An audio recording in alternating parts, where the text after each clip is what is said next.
নমস্কার, আমার আপনজনেরা, রুদ্রবার্তায় আপনাদের সকলকে স্বাগত জানাই। আমি রুদ্রপ্রসাদ ব্যানার্জি। হঠাৎ করে গোটা দেশ জুড়ে একটা প্রশ্ন খুব ঘুরপাক খাচ্ছে। তার কারণ হচ্ছে সিজ ফায়ার। এই যে পাকিস্তানের বিরুদ্ধে একটা যুদ্ধ ব্যাপার চলছিল, হঠাৎ করে সবকিছু থেমে গেল এবং তারপর গোটা দেশ জুড়ে পাড়ায় পাড়ায় গলিতে গলিতে সোশ্যাল মিডিয়া থেকে শুরু করে সব জায়গায় প্রশ্ন একটাই উঠছে, সেটা হচ্ছে এটা কি হলো মোদিজি? দেশের মানুষ জানতে চাইছে এটা কেন হলো, এবং দেশের মানুষ প্রশ্ন করছে বেশ কটা, এই মোদিজি কি সেই মোদিজি যে মোদিজিকে দেখে আমরা ভোট দিয়েছিলাম? কোথায় গেল সেই মোদিজির দম? 56 ইঞ্চি বুকের সাথে কি চুপসে গেল?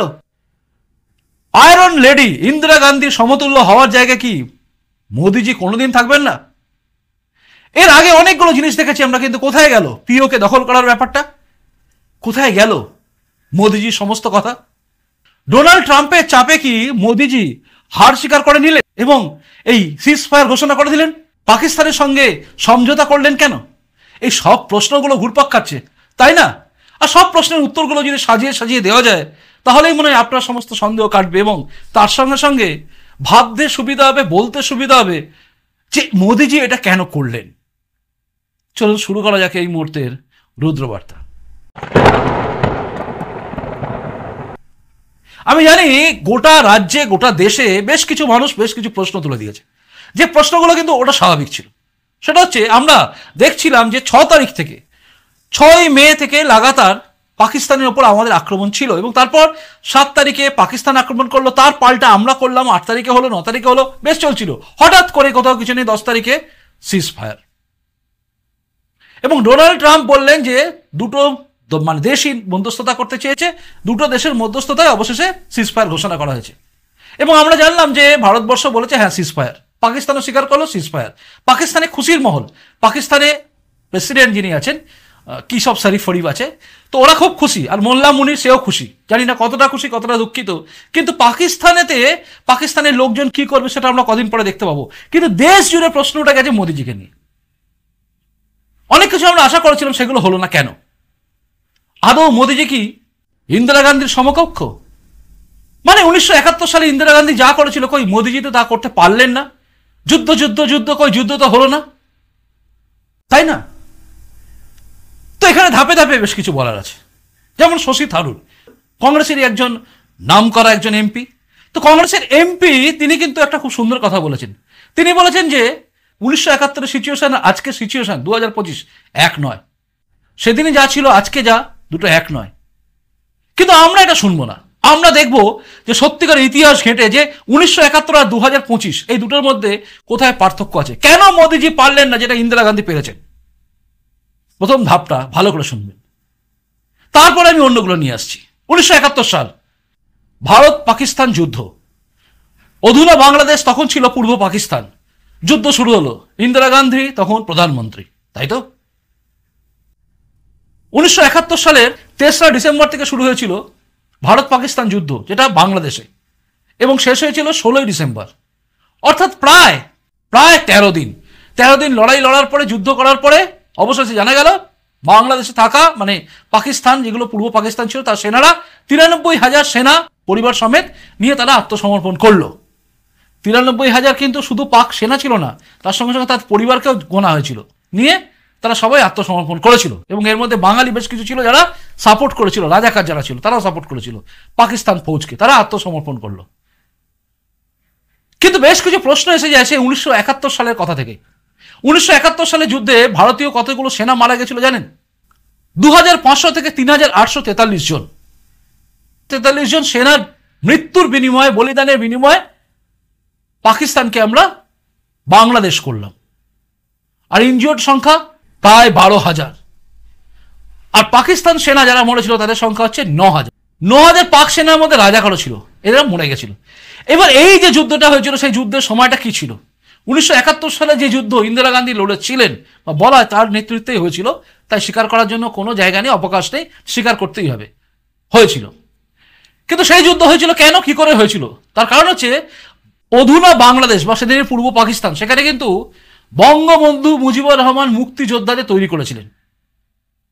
সেই মুক্তিযোদ্ধা অর্থাৎ বাংলাদেশের, আজকের বাংলাদেশ, সেদিনে পূর্ব পাকিস্তানে থাকা লোকেরা চাইছিল না ওই পাকিস্তানি প্রদেশের ওখানকার চাপ এখানে আসুক, অর্থাৎ ওই পশ্চিম পাকিস্তানের আধিপত্য বিস্তার হোক, অবাঙালি যারা তারা আধিপত্য বিস্তার করুক, এখান থেকে দাঁড়িয়ে লড়াই হয়েছিল। মানে উর্দু স্পিকিং মুসলমানরা বাংলা স্পিকিং মুসলমানদের উপর রাজ করবে কেন, এটা থেকে তাদের মধ্যে একটা গন্ডগোল তৈরি হয়। তারপর বাংলা স্পিকিং অর্থাৎ বাংলা ভাষাওয়ালা মুসলমানরা রাজ করার জন্য এই লড়াই হয়েছিল বলে এখন মনে হয়, কারণ এখনো রাজ করছে সেখানে বাংলা মুসলমান, বাংলাদেশি মুসলমান, বাঙালি যারা, কিন্তু হিন্দুদের রাজ করার জায়গা সেখানে নেই। তাই আমি কথাটা বললাম। যাই হোক, সেখানে লড়াইটা ছিল ওইখানে, এবং লড়াই ছিল পাকিস্তানের হাত থেকে নিজেদেরকে মুক্তি করার জন্য। মুক্তিযোদ্ধারা ছিল, তার সঙ্গে বাংলাদেশে আমাদের ভারতীয় সেনারা গিয়ে লড়াই লড়েছিল, এবং সেখানে আমাদের 3843 জন সৈনিক বলিদান দিয়েছিল। আজকে দেখুন তো, ভারত পাকিস্তানের যে যুদ্ধটা আমরা দেখলাম, যুদ্ধ নয়, ভারত পাকিস্তানে হানাহানি হলো, একটু টুকুস টুকুস টুকুস টুকুস, পাকিস্তান এলো, কিছু করতে পারলো না, ভারত গেল, মারলো, ধ্বংস করলো। তো এই যে জায়গাটা হলো, কতজন ভারতীয় সেনা মারা গেল, খোঁজ খবর আছে কিছু? কাউন্ট করেছেন? এখনো পর্যন্ত জানা যাচ্ছে না। পাকিস্তানও কিন্তু বলতে পারছে না যে ভারতীয় এত সেনাকে মেরে ফেলেছি, কারণ হয়নি তো।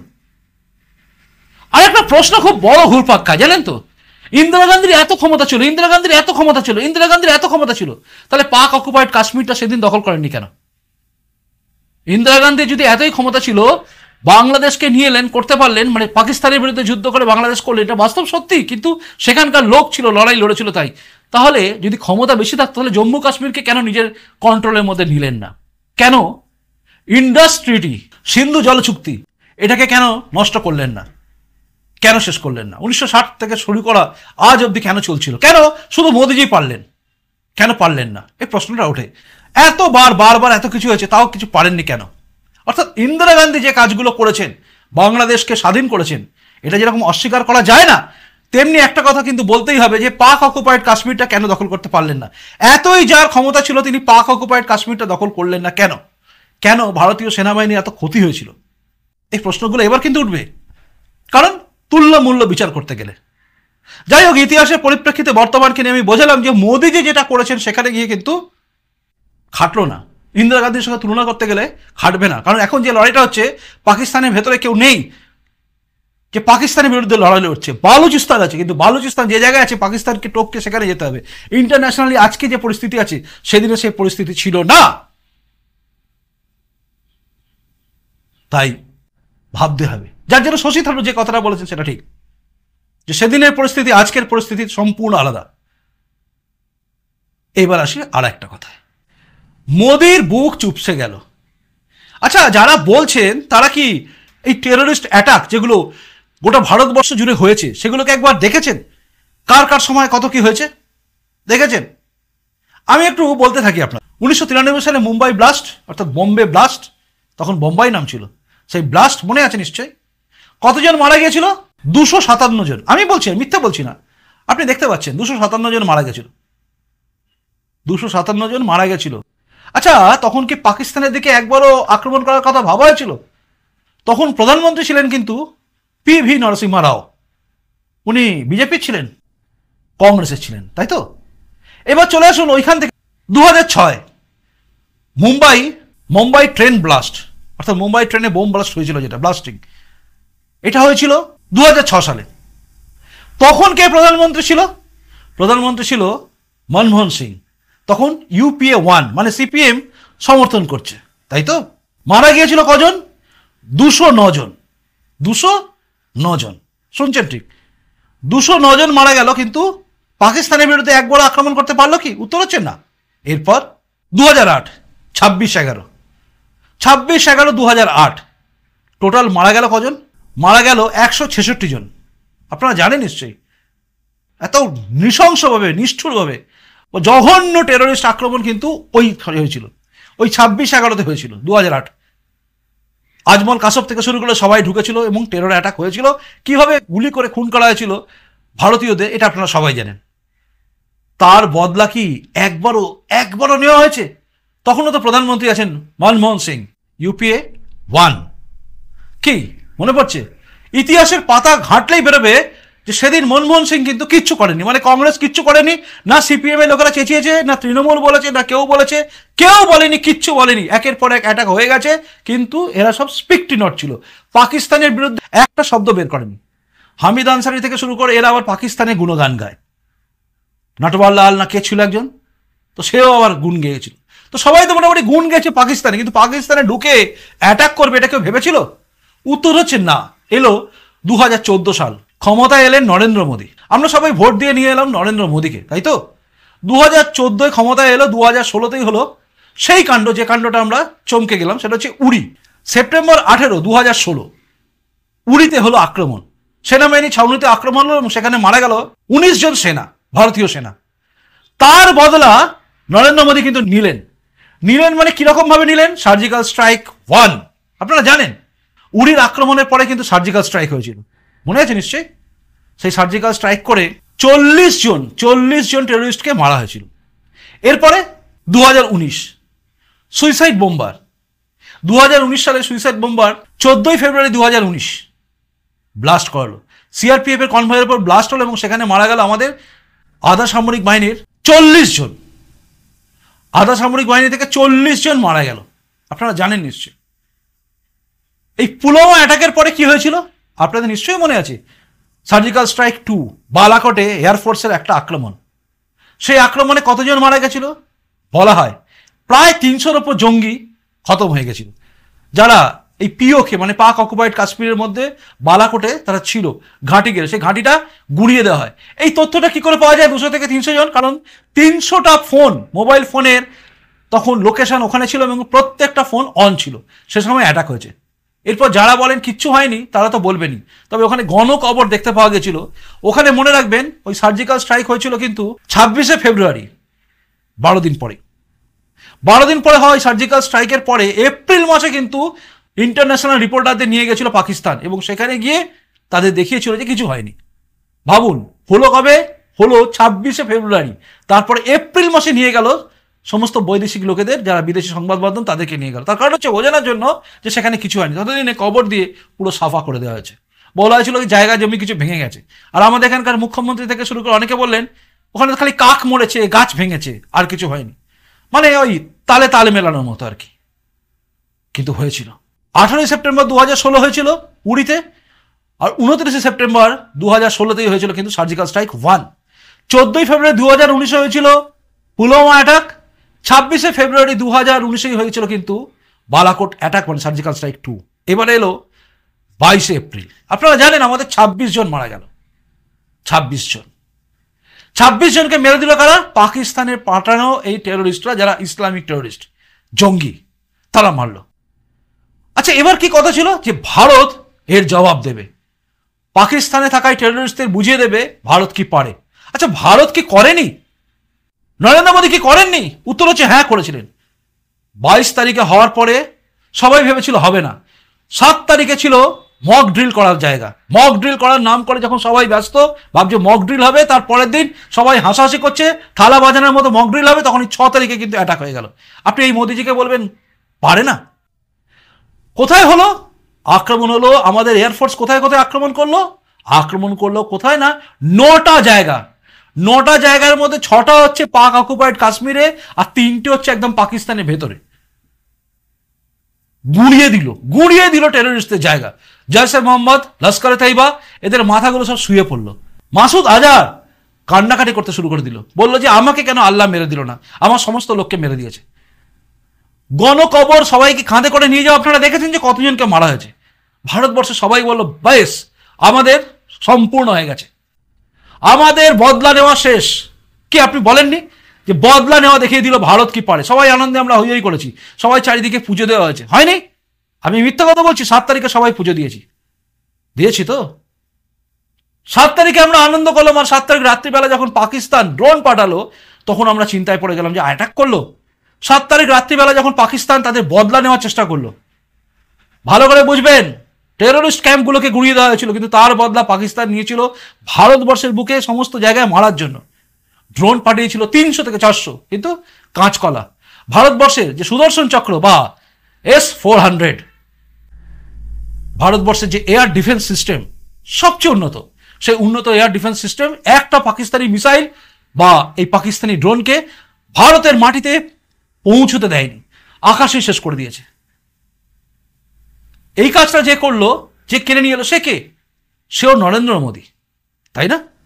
তার জন্য একটা কিছু আমাদের এখানে পড়লো না, পাল্টা ভারত অ্যাটাক করলো এবং বিভিন্ন জায়গায় গিয়ে তাদের ওখানকার জায়গা সব গুঁড়িয়ে দিল, ড্রোন অ্যাটাক করে, মিসাইল অ্যাটাক করে গুঁড়িয়ে দিল। পাকিস্তানে বহু জায়গার ধ্বংস বিধ্বংস হলো, আপনারা জানেন। সে কথাগুলো আমরা আর কি বলবো, সোজা পাকিস্তানি বিভিন্ন ইউটিউবার থেকে শুরু করে পাকিস্তানি মিডিয়া সবাই দেখিয়েছে। আর ভারতবর্ষের সবাই দেখিয়ে দিয়েছে, ভারতবর্ষের সামরিক দপ্তর দেখিয়ে দিয়েছে কিভাবে অ্যাটাক হয়েছে, সব দেখিয়ে দেওয়া হয়েছে। অর্থাৎ ভারত পাল্টা নিল, এরপরে আবারও তারা পাল্টা নিল, আবারও তার পরের দিন অ্যাটাক হলো, তার বদলা আবার ভারত নিল। এবং নিল শুধু নয়, এয়ার বেস যেগুলো ছিল সেগুলো প্রায় ম্যাক্সিমাম জায়গায় গুঁড়িয়ে দিল। আর সে আগুন জ্বালা, সে ভেঙে যাওয়া সমস্ত ভিডিও পাকিস্তানের লোকেরাই বাধ্য হয়ে শেয়ার করছিল, বলছিল তারা এ কি সিস্টেম রে বাবা, এরা কিছু বলছেই না। কেউ কেউ বলছিল যে এরা বলছে আসমান সে বিজলি গিরা, অ্যাকচুয়ালি ড্রোন এসে পড়ছে, মিসাইল পড়ছে, এরা বলছে আসমান সে বিজলি গিরা। আর এয়ারপোর্ট ফেয়ারপোর্ট সব ভাঙছে। বদলা নেয়নি ভারতীয় সেনাবাহিনী, বদলা নেয়নি মোদিজি। অর্থাৎ পাকিস্তান যা করেছে তার বদলা ভারত নিয়ে নিয়েছে। পাকিস্তান আমাদের যেখানে জনবসতি আছে সেখানে অ্যাটাক করেছে, সেগুলোকে ডিফিউজ করেছে ভারতীয় সেনা, ভারতীয় এয়ারফোর্স, ভারতীয় ডিফেন্স সিস্টেম, অর্থাৎ এয়ার ডিফেন্স সিস্টেম। আর ভারত ওদের ওখানে ঢুকে ঢুকে মেরেছে। ভারতের এই জায়গায় দাঁড়িয়ে পাকিস্তান বুঝে গেছিল যে এই অ্যাটাককে প্রতিহত করা যাবে না, তাই তারা কিন্তু চিন্তায় ছিল, ভাবছিল কি করে বাঁচা যায়। এবং বাঁচার জন্য তারা আকুতি মিনতি করেছিল চীন থেকে শুরু করে তুরস্ক, মানে তুর্কি, তারপরে আপনার ইরান, সবার কাছে আপনারা সবাই জানেন। আজ তো ইন্টারনেটের যুগে সবাই দেখতে পাবেন, তথ্য রয়েছে। চেষ্টা করেও যখন পারেনি, সবার শেষে একদম আমেরিকা। এবং তারপর কি না, ভারতকে সরাসরি জানিয়েছে যে আমরা যুদ্ধবিরতি চাইছি, আর আমরা যুদ্ধ করতে চাইছি না। অর্থাৎ পাকিস্তান বুঝে গেছিল, মুখে যতই বলো বুঝে গেছিল ভারতের সঙ্গে পারা যাবে না। ভাবুন আপনি, ওরা কিছু মারছে আমাদের এখানে পড়ছে না, কিন্তু আমরা মারছি ওদের সমস্ত সিস্টেমকে ডিফিউজ করে দিচ্ছি। ওদের এয়ার বেস ভেঙে গেছে, যেখান থেকে ফাইটার প্লেন পাঠাবে বা ড্রোন অ্যাটাক করবে সবগুলো জায়গা ভেঙে দেওয়া হয়েছে। সেলিং করা আলাদা, মোটর চালানো আলাদা, কিন্তু এই ড্রোন পাঠানো, মিসাইল পাঠানো দুটো কিন্তু ভয়ঙ্কর তফাৎ। একটা সেল কত দূর আসতে পারে, একটা মোটর কত দূর যাবে, কিন্তু একটা মিসাইল অনেক দূর যাবে, একটা ড্রোন পাঠিয়ে অনেক দূর পর্যন্ত যাওয়া যায়। আপনারা জানেন ব্রহ্মোস একটা পাঠানো মানে 300 থেকে 400 কিলোমিটার দূরে ঢুকে যাবে। তো আমাদের তো মিসাইলগুলো ক্ষমতা, সর্বোচ্চ ক্ষমতা হচ্ছে 2000 কিলোমিটার, 4000 কিলোমিটার। তো 4000 কিলোমিটার দূরে আমরা গিয়ে মার করতে পারি বা মারতে পারি, সে ক্ষমতা আমাদের আছে। আর এয়ার ডিফেন্স সিস্টেম যেটা আছে, আকাশ থেকে শুরু করে সুদর্শন চক্র, মানে S-400, একটা মিসাইল একটা ড্রোনকে ঢুকতে দিচ্ছে না। সেই ভারতবর্ষ ডোনাল্ড ট্রাম্পের চাপে পড়ে কিন্তু সমঝোতা করে নিল। মানে কি করলো না, সিজ ফায়ার করে দিল, তাই তো, ডোনাল্ড ট্রাম্পের চাপে পড়ে। আপনাদের মনে করিয়ে দিই, এই যে আমি এত কথাগুলো বললাম না, আজকে আমাদের ভারতের বুকে কিচ্ছু আক্রমণ হয়নি, তার পেছনে কারণ কি, S-400। আচ্ছা, S-400 কবে কেনা হয়েছিল জানেন? মনোহর পানিক্কর তখন ছিলেন 2018 সালে। 2018 সালে যে এই যে কেনা হয়েছিল S-400, তখন আমেরিকা বারণ করেছিল। তখন আমেরিকার প্রেসিডেন্ট কে ছিল জানেন? ইতিহাস ঘাটুন, এই ডোনাল্ড ট্রাম্প। তখন ডোনাল্ড ট্রাম্প বারণ করেছিল রাশিয়ার কাছ থেকে আপনারা কিনবেন না, কিনলে আমরা কিন্তু আপনাদের বিরুদ্ধে অনেক কিছু ব্যবস্থা নেব। কাঁচকলা, মোদিজি পাত্তাই দেয়নি। আজকে বলছেন আমেরিকার চাপে, যখন সমস্ত বিশ্ব বলছে, আমেরিকা থেকে শুরু করে সবাই বলছে রাশিয়ার কাছ থেকে তেল কেনা যাবে না, ভারত কিন্তু কিনেছিল ক্রুড অয়েল। আজকে বলছেন মোদিজি চাপের কাছে নতি স্বীকার করেছে। মানে দিমাগ আছে না দিমাগে ভুসি ভরা আছে? আজকে এই প্রশ্নটা ওঠে। কাদের কথা শুনে ভাবছেন আপনারা? এই একটা সিস্টেম, যারা দেখেছে মোদিজি আজকে যে জায়গায় পৌঁছে গেছে, সেখানে দাঁড়িয়ে মোদিজির বিরুদ্ধে বলার কিছু নেই, তখন এইটা বলো। যারা বলে যুদ্ধ হলে আমরা রাস্তায় নামবো, যুদ্ধবিরতি চাই, আজকে যুদ্ধবিরতি হতে এরা বলছে যুদ্ধবিরতি কেন হলো? সারা জীবন যারা অন্যের সঙ্গে কম্প্রোমাইজ করে নিয়েছে, অন্যায়ের সঙ্গে কম্প্রোমাইজ করেছে, তৃণমূল নেতার কাছে কম্প্রোমাইজ করেছে, বা সিপিএম এর কাছে কম্প্রোমাইজ করেছে, বা অন্য কারোর কাছে, পুলিশের কাছে কাছে বা কোথাও কাছে কম্প্রোমাইজ করে নিয়েছে, ভয়ের চোটে কিছু করেনি, তারা জ্ঞান দিচ্ছে আজকে ভারতীয় সেনা কেন করলো না, মোদিজি কেন করলো না। যে পাবলিক কাঁটাতার পেরিয়ে এখানে চলে এসেছিল প্রাণ ভয়, সেই পাবলিকও আবার জিজ্ঞাসা করে কেন হলো না, মোদি 56 ইঞ্চি হাতে কি কমে গেল? আরে গাধা, বলার আগে ভাব মোদিজি কি করেছেন। আজকে পৃথিবীর বুকে তাবর তাবর দেশ দেখছে যে ভারতীয় ক্ষমতা কোথায়, ভারতের শক্তি কোথায়। একটা ড্রোনকে, একটা মিসাইলকে ভারতের মাটিতে লঞ্চ করতে দিচ্ছে না। বিশ্বের সবচেয়ে সেরা বলা হতো আয়রন ডোমকে, মানে ইসরায়েলের যে ডিফেন্স সিস্টেম, সেই ইসরায়েল ডিফেন্স সিস্টেমকেও কিন্তু মাত করে দিচ্ছে ভারতের ডিফেন্স সিস্টেম, যেটা আছে S-400, মানে সুদর্শন চক্র, এবং সাথে আকাশ। ভাবুন ভাবুন, আজকে এটা সবকিছু সম্ভব হয়েছে মোদিজির জন্য। সেই মানুষটাকে এক ঝটকায় বলছেন এ কিছু করেনি, আমেরিকার চাপে সে মেনে নিয়েছে। ডোনাল্ড ট্রাম্পের চাপে, ডোনাল্ড ট্রাম্প আমেরিকা বারবার চাপ দিয়েছে রাশিয়ার কাছ থেকে S-100 কেনা যাবে না, S-400 কেনা যাবে না। আবার এই আমেরিকায় চাপ দিয়েছিল যখন এই ছিল আরেকটা ছিল না জো বাইডেন, যখন ছিল জো বাইডেন কি বলেছিল যে ভারত যেন কোনোভাবে রাশিয়ার থেকে, ইউক্রেনের সঙ্গে যখন যুদ্ধ চলছে তার কাছ থেকে যেন কোনো মতে ক্রুড অয়েল না কেনে, কারণ রাশিয়া ক্রুড অয়েল বিক্রি করলে তাহলে তাদের কাছে আবার টাকা চলে আসবে। কিন্তু ভারত একটা কথা শোনেনি কারো, কোনো চাপের কাছে নথি স্বীকার না করে সোজাসুজি রাশিয়ার কাছ থেকে নিয়েছিল। যখন গোটা বিশ্ব বলছিল ইসরায়েলের অ্যাটাকের সঙ্গে বলছিল যে ইসরায়েল অ্যাটাক করছে, এর সঙ্গে আমরা নেই, কিন্তু ভারত বলেছিল আমরা ইসরায়েলের বন্ধু, সন্ত্রাসবাদের সঙ্গে যুদ্ধে আমরা ইসরায়েলের পাশে আছি। আজও সন্ত্রাসবাদের সঙ্গে যুদ্ধ হচ্ছে, পাকিস্তানের নাগরিকের সঙ্গে কোনো যুদ্ধ নেই। পাকিস্তানের যে সমস্ত সেনা কর্মীরা যারা বোম মারছিল আমাদের সিভিলিয়ানদের উপরে, ভারতীয় সেনাবাহিনী কিন্তু একজন কেউ মারেনি, কোনো সিভিলিয়ানের উপর কোনো অ্যাটাক করেনি। যার নেতৃত্বে, যার রাজত্বে, মানে যার সবকিছুতে এসব হচ্ছে, তাকে আপনারা ছোট করে দেখছেন। বাংলাদেশের সঙ্গে যুদ্ধে পাকিস্তানি সেনাদের মারতে গিয়ে আমাদের এত সেনা মরে গেল, 3843 জন সেনা আমাদের বীরগতি প্রাপ্ত হলো। আজকে পাকিস্তানকে ধুল চাটিয়ে দিল, পাকিস্তান একের পর এক এয়ার বেস নষ্ট করে দিল। ভারতে কজন সেনা মারা গেছে, কজন সেনা মারা গেছে বলুন?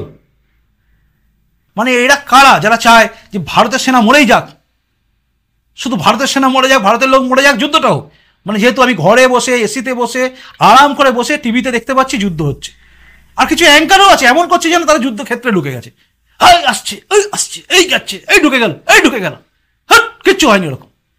ভারত স্ট্র্যাটেজিক্যালি লড়েছে। আপনি একটা কথা ভাবুন তো, যে ইন্ডাস ট্রিটি অর্থাৎ সিন্ধু জল চুক্তি যেটা 1960 সালে হয়েছিল, সেই চুক্তি এতদিন পর্যন্ত কেউ খারিজ করতে পারেনি, নরেন্দ্র মোদী টুস্কি মেরে করে দিল। এখনো পর্যন্ত এর নিয়ে কোনো কথা হয়নি। মনে রাখবেন অজিত বাঙ্গার অর্থাৎ বিশ্ব ব্যাংকের সভাপতি, তিনি কিন্তু বলে দিয়েছেন যে এই সিন্ধু নদীর জল নিয়ে ভারত পাকিস্তানের মধ্যে যেটা হয়েছে এই চুক্তি ভুক্তির ব্যাপারে আমরা কোনো ইন্টারফেয়ার করব না। ভালো করে মনে রাখবেন, পাকিস্তান বারবার বলছিল যাতে এটা নিয়ে দেখে, বলে দিয়েছে আমরা করব না।